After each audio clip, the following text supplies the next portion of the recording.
How's that? Was that a yes? All right, we're filming.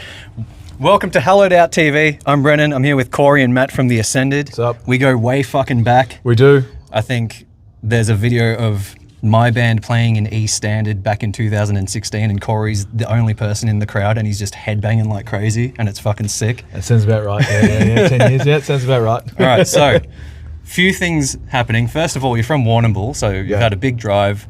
We're filming this in the back of a van. They didn't bring a drum kit because they couldn't be fucked. Nah. How are we feeling? Good, man. Yeah. Yeah. Feeling good. Good. Feeling good. It's just the wait before the set. So yeah. We heard that you were having a bit of a decompress, just a bit of a... Yeah, just like to sort of downtime. chill out after the sound check's done before, it's about to get very social with a lot of people and stuff like that. So just like to chill out to recharge the battery and then get in there and do the thing. So Alrighty, so first things first, Damned in the Betrayed, new record, well EP. Yep.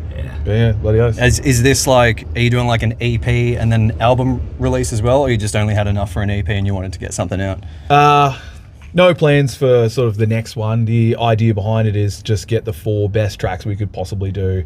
We could have done an album, but it would have taken us more time. And more of this. More of the money, and we just wanted to make it short, sharp, sweet, and to the point. Now, did you guys self-produce this? I saw you guys tracking vocals. Yeah, so we demoed it for the first time pretty much like by ourselves, which we've never really gone through the demo process before of actually, demoing, making sure we're really happy with it. It was normally very much get the songs roughly done and go in the studio and just make it happen. So this time we sort of, demoed and all that, and then we went and worked with Adam Beer Metal as we sort of always have. So, oh, cool. Is he out Warrnambool way? Yeah, he's in Warrnambool. Yeah, he's a local guy. He's worked on everything we've ever done. So, and we've just sort of grown as a group. So we're very comfortable working with him. Yeah. He can tolerate us. So there you stick with what tolerates us. There is that too. Yeah, absolutely. Yeah. Because I was going to say, because obviously we've played, I think like 10 years we've been playing. I think our first show that we played with you, I'm fairly sure you were 24 years old. Oh man. Like full young, and I remember being like, man, these guys are old. Yeah. Thanks, man. Cheers. I was like 19. No, that's good to know. Fuck, yeah. But it's been cool watching the evolution. Like, I think it's because obviously the way that I always kind of thought of our two bands is I was like, we were the Bullet for My Valentine and you were the Trivium. Yeah, you know what I that mean? works. That checks out. Absolutely, that checks out. It's been cool because I guess like what inspired the latest shift in sound, because obviously came from like the Matt Heafy style riffs and vocals and everything, and then we like, even with your more recent stuff, not the latest record, but I even felt like a modern As I Lay Dying vibe to it all, you know what I mean, like really fast, fucking heavy. You know why?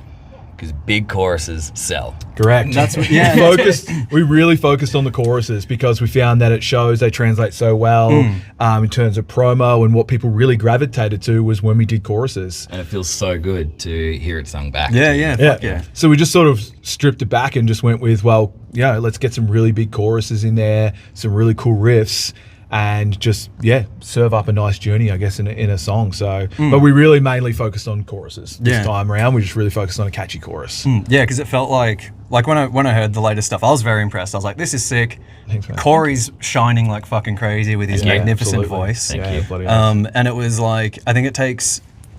This is like what it feels like the maturity stage of the band, you know what I mean? Where you've kind of done all the crazy shit, you've got the blast beats, you've got the fucking technical shit, and now you're like, you know what? We've shown everyone what we can do. Now we're gonna write good fucking songs, straight to the point, super melodic. I love all the I'm a sucker for, melodic dual leads and shit like that. So you got me with that. Yeah. And then you got your vocals have fucking come super far as well. Like in terms of like you can do the lows, you can do the fucking highs. You're doing sick riffs. Got Corey fucking doing his fucking thing. I think you hit the mark on with the maturity thing. Like we sort of. Obviously the first album was just sort of establishing ourselves, and the second one, even we did a listen back not that long ago, it was very aggressive, like we had something to prove sort of thing, and that was the tone of that record. And now it's just focusing on melody, good songwriting, and honestly it's just sort of, it's a bit more sustainable for us to playing wise. It's more sustainable. Oh yeah, tell me about it. It was just sort of where we're at now, I guess, as a band, and really focusing in. Well, I guess we found ourselves. It's been 11 years now, and Corey's found his voice a lot more. I've found my comfortable vocal style now, and yeah, I think Singing's we just really hard, found man. ourselves. Yeah, that's why I don't sing and play, man. yeah. That's why I only do choruses. Singing, and like It is tough. playing on that maturity thing as well. It's funny because in rehearsals or practices or whatever, we'll go, oh, let's see if we can still play yada yada, and it's just like, nah, man, my wrist can't do that anymore. Yeah. So it's like, hey, we should write songs that are a bit slower. Yeah. We could actually do Yeah. this. Yeah. But you look you look at Killswitch, for example, like band like that. It's just a cool song. Yeah. It's not necessarily so technical and fast and all that. It's just groove. It's just fucking cool choruses, And good it's beautiful. melodies. Yeah, it's what people can grab onto. Yeah. I think that's really. Yeah, well, I mean, obviously we wrote the music for us and we really, really dig it, but we just found it was very well received by people to sort of catch on to something. So, And we wanted to try different stuff as well. Yeah. Like Scars is a different song for us. Was that the major key one? Oh, you're going to use musical terminology? No, that one's like the slower, Corey can happier take that. second Yeah, that one. Yeah, that one. Scars Yeah, Magic yeah, Key? Yeah. Yeah, you go. No, there's no keys in it. I don't know music, man, at all. I just write what sounds cool. Yeah, see, that song is completely different to what we'd normally do. And, like, I like it. I still think it's, I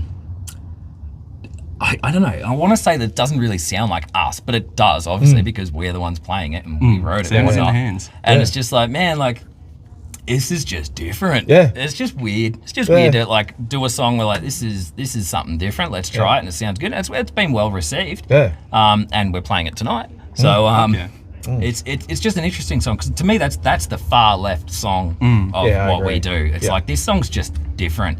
So But it's fun. whereabouts do you chuck that in the set? It's pretty much bang on halfway. Yeah. It's bang on halfway. It's a good breather. Yeah, it gives us a rest. Yeah, gives us a rest. It's a good breather. You've been barraged by sort of heavy because we start with some older stuff and then start to introduce the newer stuff. So it's bang on halfway. Because that was a cool thing that I like about your music as well, is that it's like you kind of took the lead guitar role as well. Yep. Like it seemed like it used to be very much like Corey was the lead guitar, you were rhythm guitar and vocals, but now like whenever Corey's singing, you're doing lead shit and like just kind of making the sound bigger. Yeah, well, Matt's always been a better guitarist than me, and I'm happy to admit that. I put it down to he's played it, 6 months longer than me. But I can't without actually focusing on it. I can't sing and play very well, which is why if you ever see me doing a chorus, it's this. Yeah, and most guitar singing guitar players don't do the melody stuff as well, And unless you're Alexi. Matt's really good at being able to actually, do alternating string riffs while screaming. Where I'm like, You're the strummer. All right, man. I just know that I've got to go 5, and I've got to go 8, and I've got to say this word when I hit 5, and I've got to say this word when I hit 8, and then I'm good. And then it's like, right, as soon as this can close, this can start moving. Yeah. And so another thing I was going to ask as well, because you guys were like super early on jumping digital. Yep. Like, so what, because I know you guys were using the Mura. Yeah, we're still using the You're still Moors. using Yeah. those. So what, run me down like what your actual live setup is and also what you used in the studio for everything. Yeah. So we've been digital from pretty much the start, just because it's easier. And we always knew we were going to hit the road, and for touring, digital just makes it so easy. Actually, real quick, sorry, I tell Corey this story all the time, but I remember we played at the Brunswick Hotel. Yeah, I remember the Brunswick Hotel. And I remember you guys were all getting ready to go, and we're like, "Fuck yeah!" And then like a tram went past, Yes. and all the power fucking cut out. Absolutely, yeah. And then next thing you know, you had to like borrow someone's 5150. Yeah. And, Yeah. like, Yeah, all so that it shit has happened. its flaws at some times, but it's pretty well consistent. Wireless is your real big issues. Yeah, true. But yeah, we've been using the Moore gear for about, I think we got them in 2019. We went to Japan because that's when we got. Yeah, we got them. Yeah. We got them, So, got used to them. I think we'd done a couple of shows, and then we went and toured Japan with them. Pretty much, yeah. Shout out to Moore Audio for they- hooking us So up good. for the last 7 years. Can they load impulse responses or just using this? Yeah, Probably. they can. Man, we're super basic with literally the Moore gear is so good that the out of the box tones are like so sick that you just need to tweak it to your guitar. It's literally so sick. It can do a lot more than what we're using it for, but it's just been super reliable gear for us to just take around and just bang. And it is a good price point. They look after us. And it's just, we've used them. We just upgraded to the new set of GE 250 Pros. Oh, yeah, sick. And we're one patch ponies. Pretty We're much. one Yeah, patch, we don't and change that's it. patches. We don't do anything, man. We You don't- set it. do you have forget any it. MIDI switching or just? No, we don't that's change. it. We lose one tone, we set it, and we leave No it. delays, lead. no, Yep. no nothing. hitting delay, no hitting reverb. No lead. I just play the solo over what it is. Like Yep. it's just. Yeah. We I just mean, it leave works, and man. go. No pickup change. I mean, nothing. Alexi did it. Yeah, that's all we do. It's all we've ever needed, because the less is more for us. Yeah. It's just the less we have to worry about with that stuff, we can focus on putting on a show.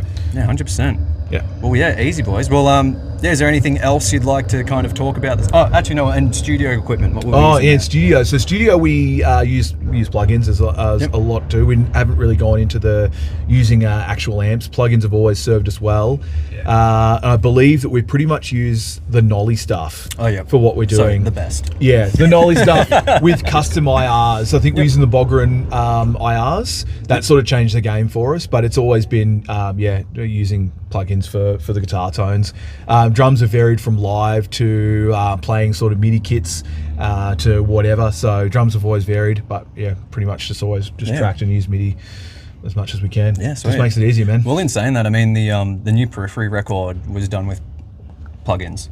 They're not real amps or anything like that. Yeah. So it's like it's going very far. It's just like I don't think it's anything negative. I think it's convenience. Yeah. And you can get in an exact specific tone that you can get, and you don't have to worry about what's this room sound like. Yeah. You don't have to worry about that. You can just go, right, I can just dial that. Yeah, in. it makes it easier for post and for mixing and stuff. We have done reamping, which is halfway between real guitars, I guess, if you will. And I wasn't happy with the result. We reamped into like 5150, the greatest amp of all time, and like it sounds super good, but it wasn't sort of what I'm after. And as you know, that chasing the tone is something that you're just always doing. And I think as well, like with your new stuff, there's a lot more space in what's going on. So I can imagine you'd want to like the biggest punch that you could possibly get. Exactly, and we're using plugins allows you to really just hone in on what you want versus just having it and having limited sort of playability with it. So, like I said, we've reamped and the tone's amazing, but you can't do much with it. So it's like, well, is what it is. So I like the flexibility. And it's easier to adjust your tone with a mouse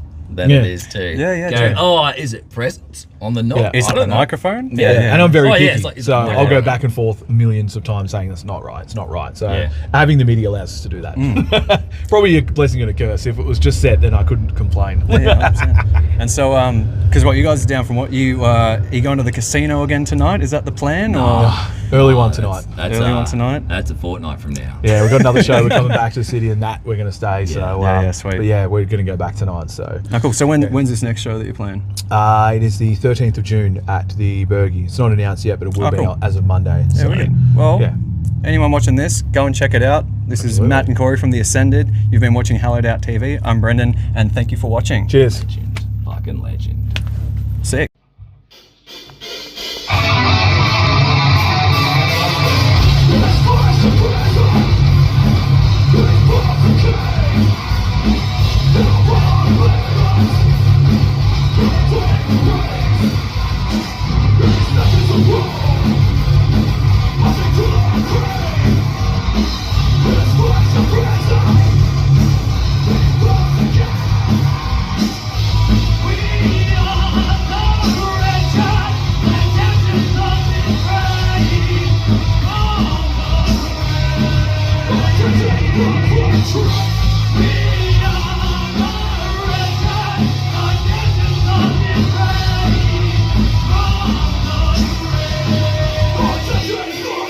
Try.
William, please.